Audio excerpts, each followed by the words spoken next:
He is a professor of medicine and pathology at the University of Illinois. His extensive research in pulmonary diseases and its causes spans 40 years. It's earned him many awards, including the Pulmonary Academic Award from the National Institutes of Health.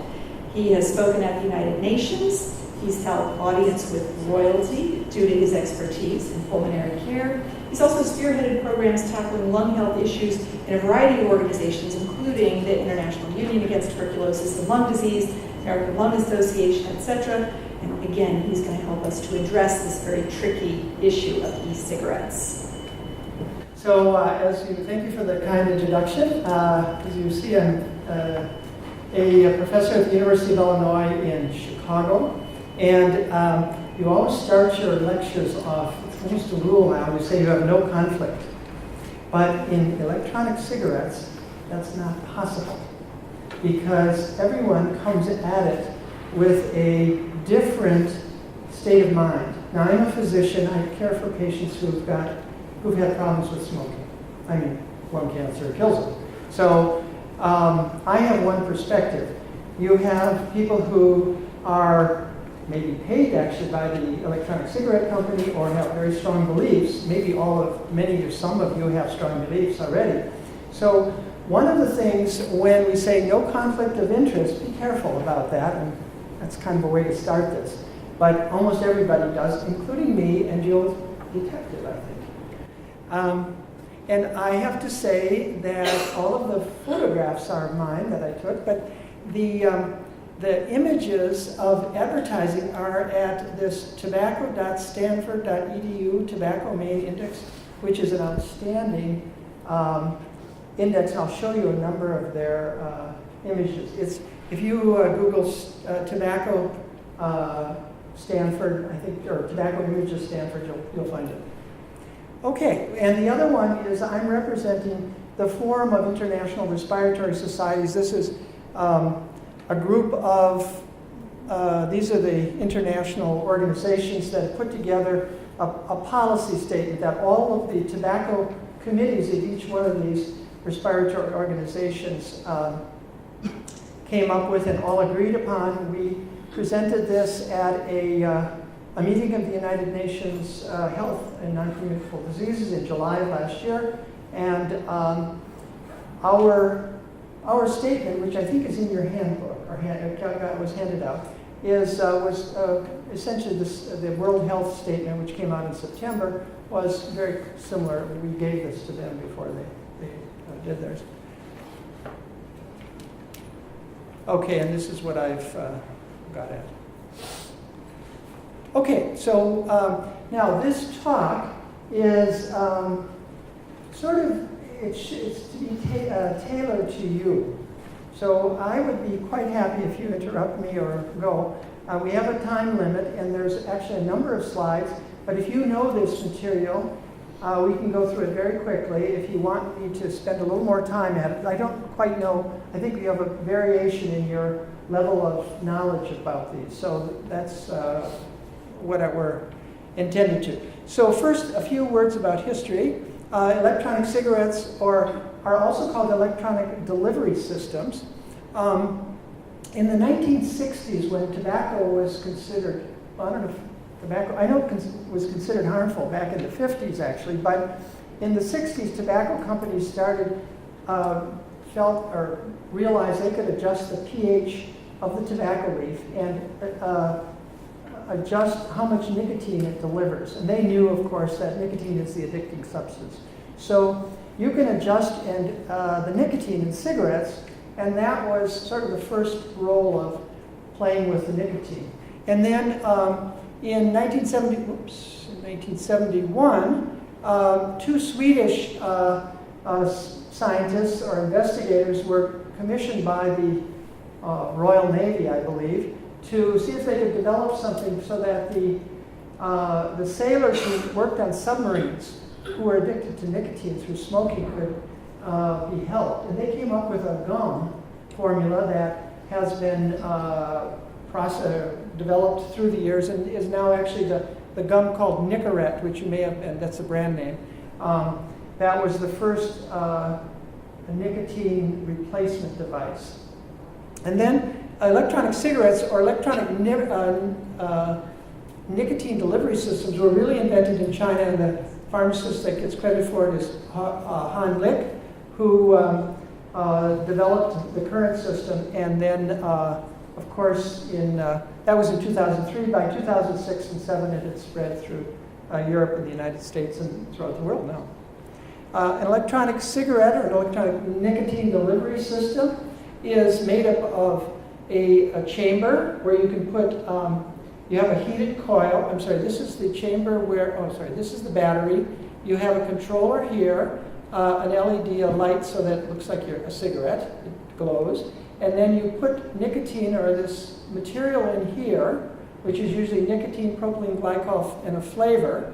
And then you have a heating coil so that it vaporizes this substance. And you can adjust this and make it whatever you want. In fact, one of the problems that we have nowadays, or we're concerned, is that people can put cannabis oil or cocaine in there and smoke it or vape it, if you would, and no one detects it. So it can be done at work or something, and you get the same. You heat the elements, so you get the same material, but it's alternative use, as you would. Okay, and so these are not actually correct. Electronic nicotine delivery systems is not a perfect word or a perfect title for this because they don't have to deliver nicotine. And electronic cigarettes is not really a good term either because they don't have to look like a cigarette. So if you're at work or if you're addicted to nicotine and you want to use it, you can use a device that looks like a memory stick. And you can puff on that, and then no one knows you're getting nicotine replacement.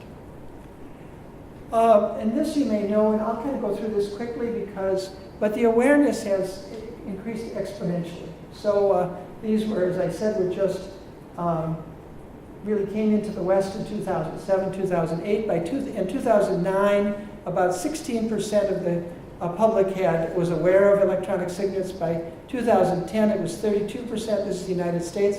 It lags in developing countries. In Indonesia in 2011, it was only 11%. In 2012, another year later, it's now 73% in the US, UK, Canada, and Australia. Those are some numbers. And today, almost everyone has heard of electronic cigarettes. It's a multi-billion-dollar business, and this is, again, the very first slide I had. Be careful of the bias, because there's a lot of money involved in these products. In the Oxford English Dictionary in 2014, it was the year of the word was vaping, and the usage had doubled that year 30 times within 2 years ago. And the FDA has indicated that it will exceed combustible cigarettes in 10 years. And in fact, I'll show you some information in a few minutes that shows you that it's already exceeding in certain populations. Now, who uses them? Well, the first study showed, and the first users were people with younger, higher incomes, heavy smokers. I know Dr. Lando, the last smoker, said the physicians were smoking cigarettes because they had the money, and that's, again, driving this early on. And they were white, younger, and they were exposed to advertising, too. The advertising was important. A typical user, again, this is in 2011, so it's maybe a little different, but there were largely former smokers. Men were slightly more than women. They, on average, would smoke about 120 puffs per day and use 5 refills per day. We're going to talk about what's in a refill in a little bit. 97% of people use nicotine, so a very small amount use them without nicotine. And those, as we'll show you a little later on, were mostly youth or beginners who start out without nicotine and then may progress to nicotine. Why did they smoke? Because they thought that they were less toxic than tobacco, dealing with cravings, withdrawal, help quitting smoking or avoiding relapsing, cheaper than cigarettes because there's not so many taxes on these, and situations where smoking was prohibited, all pretty much what we'd expect. So let's take a little look at some of these. Smoking cessation. How good is it for smoking cessation? Well, not as good as you think it is. If you look at the studies that show of how people use it and then were able to quit, they're not very good. So they said, so the people who are putting these studies out look at people who reduce their amount of cigarettes, which is a little easier to come by. So this is a study by Capinato, and this Italian group is actually both of these are at the same institution in Italy, and their institute is a donor of one of the Italian companies that makes electronic cigarettes. So, and they're on the board. So it's a little bit, but anyway, they found that they could reduce the nicotine and reduce the combustible cigarette use, but there was no difference between. These were not statistically different. So they did reduce, but all groups, controls as well, reduced the amount of cigarettes that were used. And then they said that there was a 50% decrease in non-quitters. When you couldn't find a decrease in quitting, they said, well, you decrease the amount of cigarettes that's used. But this study has been criticized because of many were lost to follow-up, and the advisors are the authors are advisors for an e-cigarette company. Other ones that are not really have looked at the use for smoking cessation, and they're not so good. In fact, I was quoting this one, let's see, the study that showed that they were not different than the nicotine replacement. But when I presented this at one meeting, someone said, did you realize how many people were not taking their gum? And it was a big, in fact, I don't think I have it on here, but a large number were not taking it. But this study found that they decreased the combustible cigarette use per day, but did not quit. Well, then let's turn to youth. And this is a little more disconcerting to me. So between 2011 and 2012, the use has doubled. This is in the United States, from 3.1 to 6.8. By 2012, again, the United States, 1.78 million teenagers had tried them. And the problem here, or the thing that I'm concerned about, is almost 10%, over 9% had never tried cigarettes. And current use, according to this paper, went from 1.4 to 2.8%. Now this one was within the last month. Well, actually, it's not the last month because the slide is a couple of months old. We had to send the slides in a little early. But in late December in 2014, this U.S. National Institute of Drug Abuse did a survey of high school 8th graders, 10th graders, and 12th graders. They found that 8% used electronic cigarettes of 8th graders, and only 1.4% used combustible. And you can see for 10th graders and 12th graders, and you can see in this study, there's more use of electronic cigarettes than combustible cigarettes. Sorry? What? This was surprising and is really the first evidence of this. Now, and additionally, the use in youth is really been underestimated, because this was a great New York Times article, I thought, in which they interviewed young people, and they were talking to a 17-year-old who said, no, she doesn't use electronic cigarettes, and she was puffing on a hookah peach-flavored hookah pen, and she said, no, we don't smoke cigarettes, we vape. And so and in fact, when advertising is done, the word smoking is not a good term, so it's vaping, and the word of the year there. And you don't have a cigarette, you have a vape pen, and you have vaping flavors. And this is a billion-dollar industry, as I've said, so there's a great deal, and the advertising has turned to social media as a primary use. But what happens is, it underestimates the number of who are smoking. And then the flavorings, and these are some advertising. These are from the Stanford site if you're interested in these, but I'm just going to go through. This is an advertising for electronic cigarettes. These are some flavors. Bubblegum flavored, Apple Jacks flavored, cotton candy flavored, juicy fruit flavored, candy corn flavored. These are all different nicotine flavorings. Cups of peanut butter flavored, sweet tart flavors, and even this is a sour flavor, but the process here that's disturbing to me is that the babies are in the advertising.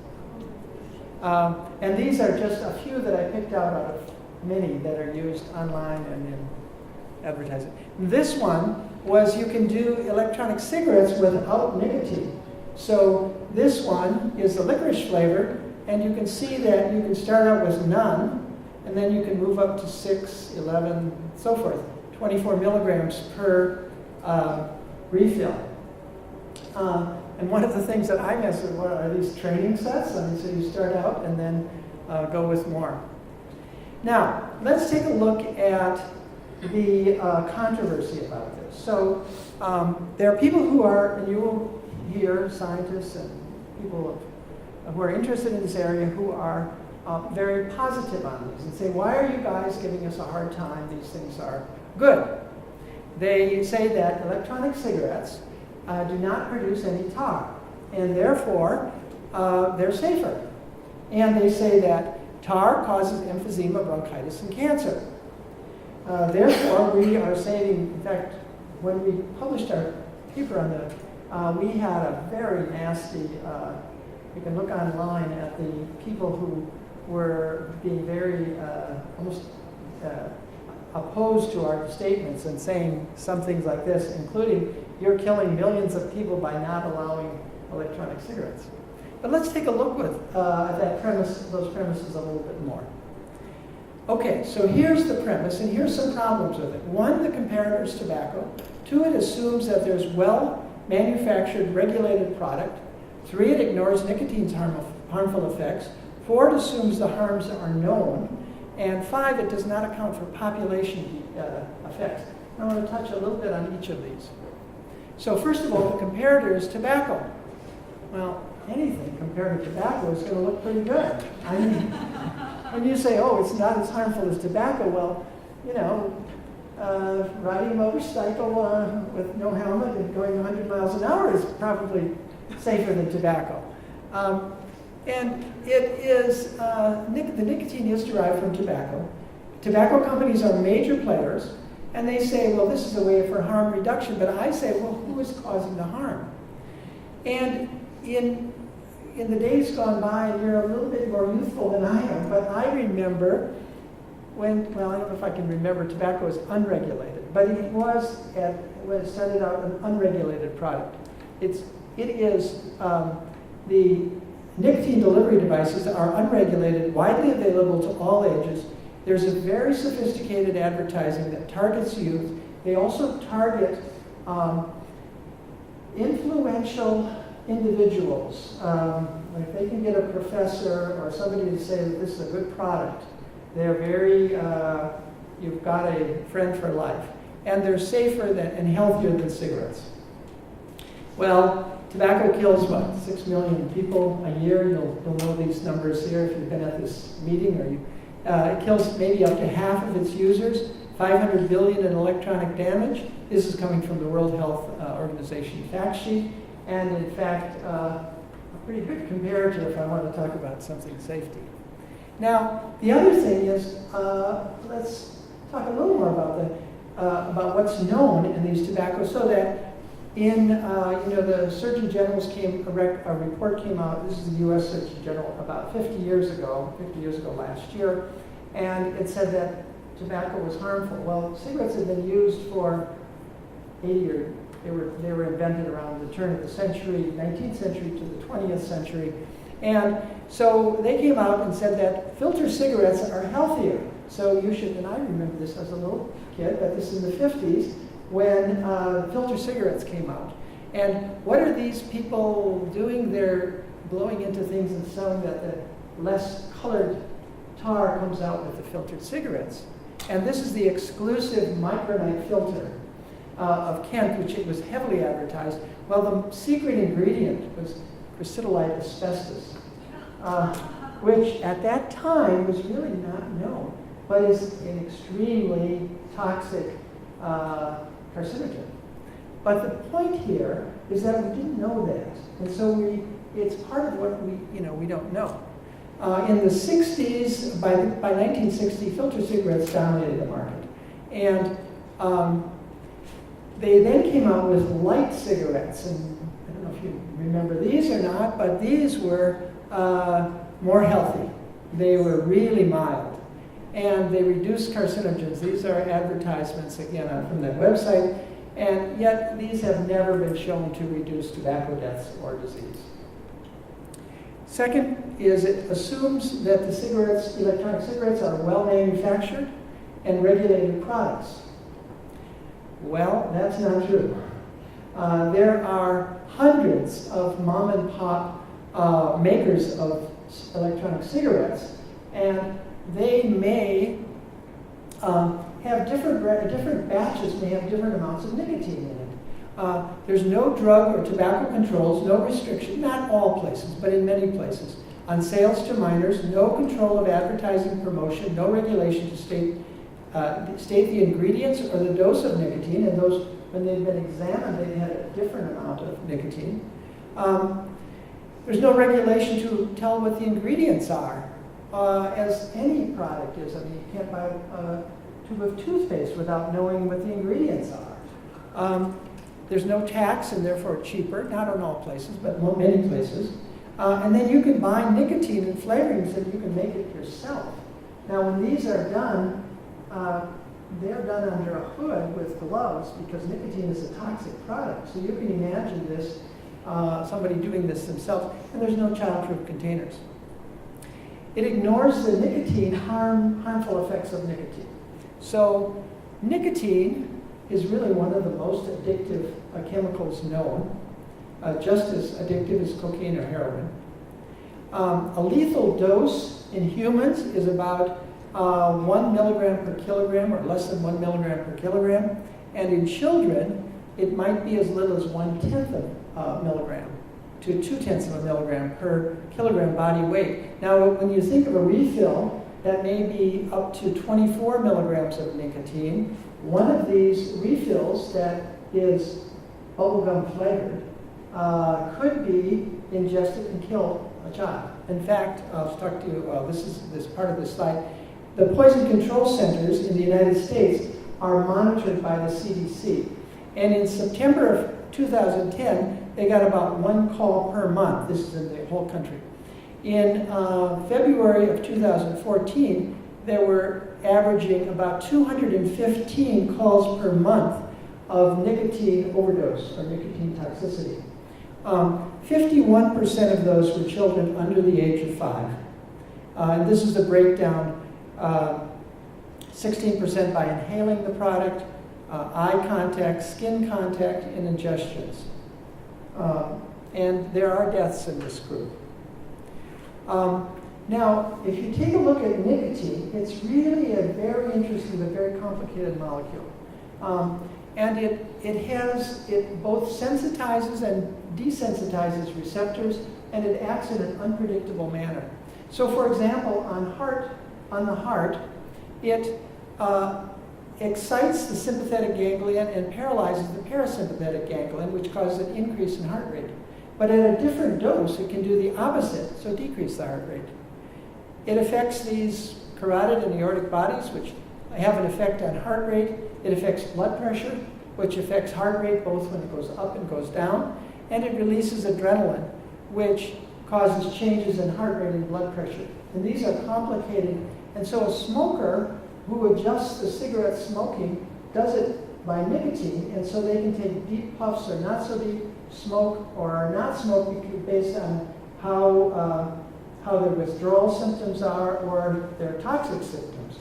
So they can control that. One of the problems with electronic cigarettes, a smoker told me, is that it's difficult for them to regulate it. He said, I can smoke a cigarette and I know what I want to get out of it. I get up in the morning and I need 2 cigarettes or something like this. But he says, an electronic cigarette, you put it into the chamber and you can keep smoking, and it can be for multiple. And he says, I get dizzy because he smokes too much.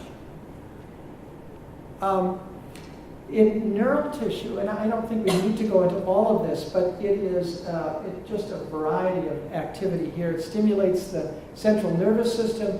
At a low dose, it is an analgesic, but at high doses, it causes tremors and seizures. It stimulates respiration, but at high doses, it could cause respiratory failure. It stimulates these excitatory amino acids. Its chronic use causes an increase in nicotine receptors and therefore tolerance. But these actually may change how you deal with nicotine. I'll get to that in a little bit later. It affects the lungs. This is actually a study that I was involved with feeding nicotine to pregnant mice. Children of smoking mothers have decreased in lung function, increased in infection, and it was first thought this was just smoking, but now it's realized by studies that it's the nicotine, not exclusively, but the nicotine adds to it. Cardiovascular, I've mentioned. If you have 4 milligram of gum in naive subjects, it will raise the heart rate on average between 10 and 15 beats. It will raise blood pressure between 5 and 10 millimeters of mercury. It increases cardiac output, increases the contractility of the heart, but at the same time, it constricts other blood vessels and it increases the need for oxygen of the heart. At the same time, it's decreasing the blood flow to the heart, and that's maybe why it's responsible for the heart disease. And there's a variety of other activities. The nicotine is not good for your reproductive life. It decreases erectile tumescence. It decreases both performance and interest. It affects sperm characteristics and fertility. It affects GI, causes peptic ulcers. There's one paper on GI cancer, actually there's several. It causes delay in gastric emptying so that when people take an overdose of this, it sticks around for a while, it can be more toxic. And then there's many drugs that interact with nicotine. As I mentioned, it acts essentially on every organ. Now, nicotine, when you give it to, when exposed in utero, has some very interesting, we know that it causes decreased birth weight, prematurity, and increase in neonatal morbidity and mortality. But some more recent work shows that it causes adult disease. So if the infant, the fetus, is exposed to nicotine, they are more likely to have impaired fertility. They're more likely to have type 2 diabetes, obesity, hypertension, atherosclerosis, aortic aneurysm, neurobehavioral defects, and respiratory dysfunction are all related to in vitro nicotine exposure. Now, the last two here, one is the harms are known. I'm going at least a little bit quicker. And the idea here was it took decades before we knew the harms of tobacco. And what about the flavorings? You say, well, okay, buttery flavoring of popcorn, we use it every day when we buy the popcorn. That can't be so harmful to you. Well, it is. When you inhale it, it's different than when you eat it. So, for example, there was an outbreak of this unusual, very severe respiratory disease that occurred in the early 2000s. And it was traced to people who worked in manufacturing the flavoring of buttered popcorn. And there were several deaths and many advanced respiratory disease caused by this. And there have been, these are just 3 studies that I'm quoting here, but this was the first study on chronic bronchiolitis obliterans in workers of microwave popcorn plant. This was on just lung functions for all the workers of this flavoring, and this was a study on asthma associated with flavoring. This is different flavorings in addition to that. And the last one is it does not account for population effects. So there are two things that are particularly bothersome to me here. One is addiction and the other is denormalization. I'll go into both of those in a little bit. So there was a great paper by, I think I have it on the next slide here. No. Anyway, I'll get to that in just a minute. This was, there's some interesting facts. One is that smoking precedes cocaine use. Of cocaine users, 87%, almost 88%, were smokers before they start. And among the cocaine users who are dependent, you say, well, okay, they're risk takers who are smokers, they also risk take with cocaine. But if you look at the chance for addiction, if you were a smoker before you started using cocaine, you were much more likely to be unable to quit. It was much more severe dependence, which again was a social study which not so clearly understood the reasons. But there are some reasons that have been elucidated by animal work and compared with human work. So this one was an interesting study. This was just published a little bit ago. But what he did is he took 6th graders and followed them for 4 years. He defined the loss of autonomy, meaning that your tobacco dependence, and there's a formula or there's a criteria for these that have been developed that can be found at this site here, Hooked on Nicotine Checklist.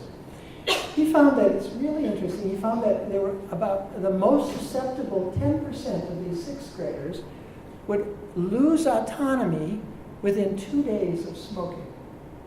The most susceptible 25% would lose autonomy within 30 days. And about half of them would be smoking, if they smoked 7 cigarettes per month, would lose autonomy. Now when they say lose autonomy, that means they felt a need or they would experience withdrawal symptoms. It was a beginning of addiction. This is incredible for such a small amount. Now when you look at these, he measured these cotinine levels in the saliva, and it found that the levels were quite small, meaning about the same as in passive smoking. So if you live with a smoker. And these nicotine withdrawal symptoms and failed quit attempts precede daily smoking with low levels of tobacco use in these children. So children are particularly vulnerable, and that's really a main message here. Now, this was the Kendall and Candle paper that I mentioned earlier. And they did a series, I won't go into it too much, these are neuroanatomists and neurophysiologists, but they found that addiction is a form of learning, and it relates to your memory, it relates to your past experience. And this protein here, or this response element, is one that switches short-term to long-term memory.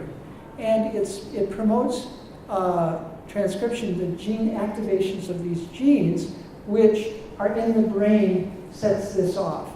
Now, nicotine stimulates some of these elements, so it doesn't actually change the DNA, but we don't just act on our DNA. The protein that surround the DNA can control whether the DNA expresses a gene or not. So by controlling the DNA around the gene, it can shut down DNA or cause an increase in DNA produced that's associated with addiction, and that can be permanent or can be long-term. And this just shows some of the areas of the brain where this is going on. Now, this could be blocked by inhibitors and genetically modified mice, and it's actually a very convincing argument. This is the reason it's called histone acetylation, which decreases the constraints of these. And this is very much tied in with important aspects of learning and actually cognitive activity as well. Chronic nicotine use changes our memory is developed by developing neurons or neuronal connections. And these, when they're formed, you have long-term memory. And this same nicotine use can do that in these key parts of the brain, which involve rewarding and excitatory neurons. It's a very interesting study. It's fairly complex, but it's really outstanding. The second is denormalizing. Now, why, again, I think that you remember when cigarette smoking was chic, or we used to be able to smoke on airplanes, and so forth, and everybody smoked. Now, depends upon where you are or which country you're from, but in the US, the peak level of smoking was about 1965. But in other areas, it may be older. Anyway, how do you get smoking down? What works? And these conferences like this one show that there are three main elements that are the main. One is increasing taxes, two is a ban in public places, and three is denormalizing. And denormalizing means a change in culture from acceptable and encouraged to abnormal and unacceptable. I'm from the United States, and I've had my patients will say, well, I used to smoke, and I kind of like to smoke, but everybody looks at me funny, and they still say that I stink if I smoke it. I don't smoke because it's not socially acceptable. This is denormalizing it. So we have, in countries where the smoking rates are falling, they have been successful at denormalizing this. And denormalizing is a product of everyone. Essentially, it's a product of the press, it's a product of the doctor, it's a product of society. Many of the organizations, such as the lung associations, have major attempts, and politicians as well. Now, the problem is that the e-cigarettes, if you look at the advertisements, are normalizing again. They're saying, oh, this is great, this is chic, this is sexy, let's give it a go, and the audience is the youth. And what I would say is, let's continue to work on denormalizing, and we continue to work on tobacco reduction, which is in many countries making a great advance.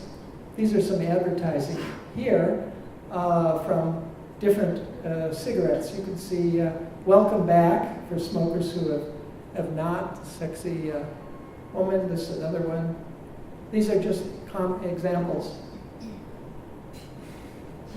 And this is the kind of thinking that you'll hear, not so much here, but this is definitely true, that smoking, and it's okay because it's not harmful like cigarettes are. Then I mentioned dual users who use tobacco and other substances.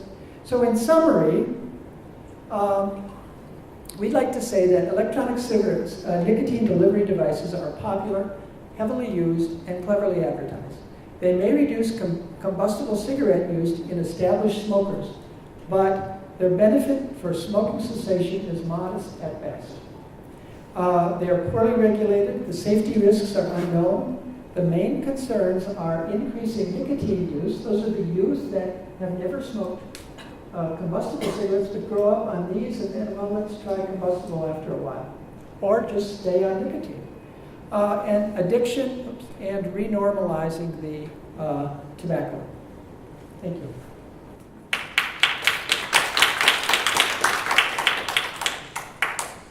Questions? Yes? So why haven't there been any efforts in terms of trying to bring about regulations in terms of e-cigarettes? We pointed out that they are not safe. And we're trying to bring lots of regulations in terms of smoking cigarettes, the combustible ones. So why? That's the question. Why are they not regulated more? And that's what we're here to do. This whole conference is about that. This is what you're here to do. Because if you looked at regulation of cigarettes, it was decades before that. And even when the harms are known, even today, why aren't cigarettes more regulated? There's just a lot of factors that go into that, but it's political will, probably.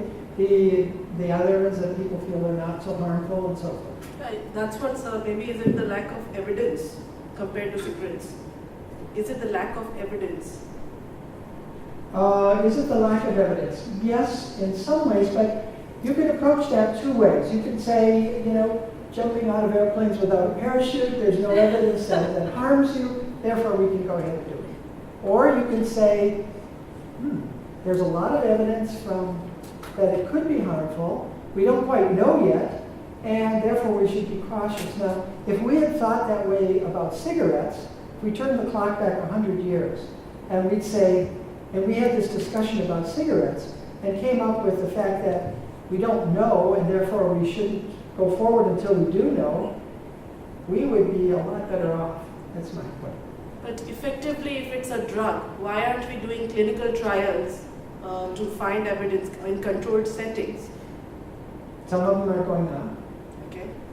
And some have been done. I mean, there is a substantial literature. But what I reported on nicotine, many of those are, some are animal studies, some are human. You can't do them all in humans.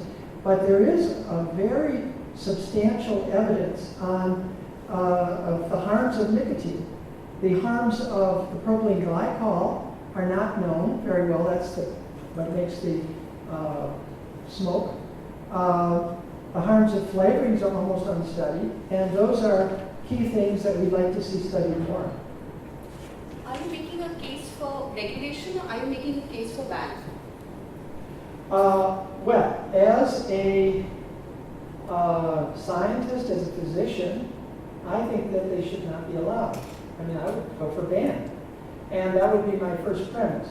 Now, everything in the world is not just on the basis of health. I mean, driving fast is not a good thing, and we'd all say that if we were concerned with health, we would be very strict about speed limits, for example. But speed limits and driving unsafe are complicated to get into laws. So what it seems reasonable, and it's not just reasonable that they would be regulated at the most likely thing is going to be regulated as medicine. Nicotine is a potent medicine. I mean, it's a potent drug. So why not regulate it as a drug? If you can't regulate it as a drug, why not regulate it as a tobacco product? So those are our positions in the paper that we came up with, that we would like to see this. We see no reason to have it present, but if you do it, regulate it in each one of those steps. The other thing that's complicated is that in these negotiations, each country already has a group of people or a policy, a national policy. And once they get a national policy, they don't like to go against it. They're not so keen on changing it. But anyway, that would be my thought. And what I'm expressing is the feeling of those member organizations, those tobacco experts as well. Yes? I'm just wondering, given that cigarettes are illegal for children, how are these cigarettes available to children with nicotine in them? They're available on the internet, so you can get them. They're available in vending machines, so you can buy them through the vending machines regularly. They're not hard to get no matter where they go. Sir, do you believe? Sorry, it depends on which country you're into and which state. Sir, do you believe that e-cigarette help quit smoking? Because no one can say that he is using nicotine or cocaine or any other drug in e-cigarette. And kindly tell me another answer of my question that you said recently survey was conducted in which it was revealed that 38% smokers tried to quit smoking but couldn't succeed. So which organization conducted that survey? I'm not sure which one you had, but I do have the reference on the slide. So if you point to the slide, I don't know if you want to go back to that, I can tell you. Some of them, was that the CDC study? Well, let me just answer your question. Do you want to pop those up again? Or you want to quickly go, or do we have time for that? Okay. Why don't you go back and you tell me which slide it is? I can tell you again. Well, you're looking at that. That one? The 39% you said? 38, yeah, 39. Go back one. No, No, that's not. 38%. Go ahead, keep going. You tell me when. That one? That one. That one. Yeah. Okay, this was a study that was done by individuals, these two, that it was just public health, I'm not sure where they're from, public health scientists or public health workers who they interviewed recently quit smokers. And they asked them, can you attribute this to electronic cigarettes? And the answer was no. They felt that there was not a statistical difference, actually there was no difference if I recall, that it did not help them. Now the studies of whether it helps you to quit smoking, that's your question. It depends on who's doing the study. So the two studies from the Italian group, it didn't really help quit smoking. So they started out looking at, does it help you quit? And they didn't find any difference. So they then said, does it help you cut down? And they did find a difference there, but it was not different between the groups. All of the groups cut down. So they published that as it was able to help cut down. There was a study, this is the Atkinson, this woman from New Zealand, go back, and she found no difference in 4 groups. I don't know if we need to put it up there. But then they said, well, they underestimated the big group. Let me just see if I can find it here. So this was a group, Australia, New Zealand, the United States, and Canada, I think 4 studies. It's actually in our paper that you got in your, the handout that we gave, or it's in your packet. And she found no difference in whether you use, and she used different concentrations of nicotine. And there was no statistical difference. The thing that they said in their disclaimer, they said the study was limited because so few people stopped smoking. They could only get about 5 or 10% to stop smoking, or 5% in all the groups. So when they did their sample size estimates, they felt that the sample size, which was very large, was not large enough. But when you have to deal with sample size that's very large, that means the effect is very small. And so most studies have not found an increase in quit rate. Some studies have found a decrease in use. If vaping or e-cigarettes is also contain nicotine, why is a different treatment in terms of regulation? Sorry, Why e-cigarettes is also contain nicotine? Why is a different treatment in terms of regulation? I mean, different from nicotine patches or those nicotine gums? Cigarettes. No, electronic cigarette Yes. is also contain nicotine, right? Yes. And also normal cigarette is also contain nicotine, right? Which one is that? Normal cigarette. Oh, normal cigarettes, yes. Yeah, it's also contain nicotine, right? Yes. But my question is why it's a different treatment between the 2 of them? Well, in terms of regulation and something like that. so the nicotine in cigarettes is so cigarettes are been around for a long time, and they're actually fairly manufactured to be fairly reasonable standards. The cigarettes, I don't actually know if they deliver the same amount of nicotine, but I think the cigarettes are pretty much the same. So if you had a Marlboro, they would be the same from Marlboro from each cigarette.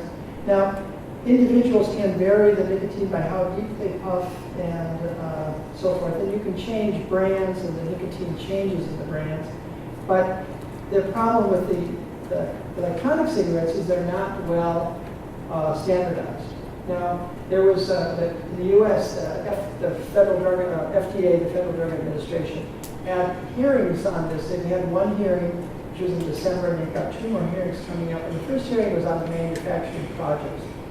Curiously, the tobacco companies were very keen on increasing the regulation and making it more difficult to do this. And I think those of us who are not so fond of the tobacco companies felt that that would eliminate a lot of the smaller producers, because they can make a cigarette or an electronic cigarette that produces the same amount of nicotine if you put the money into developing this, whereas an individual can't.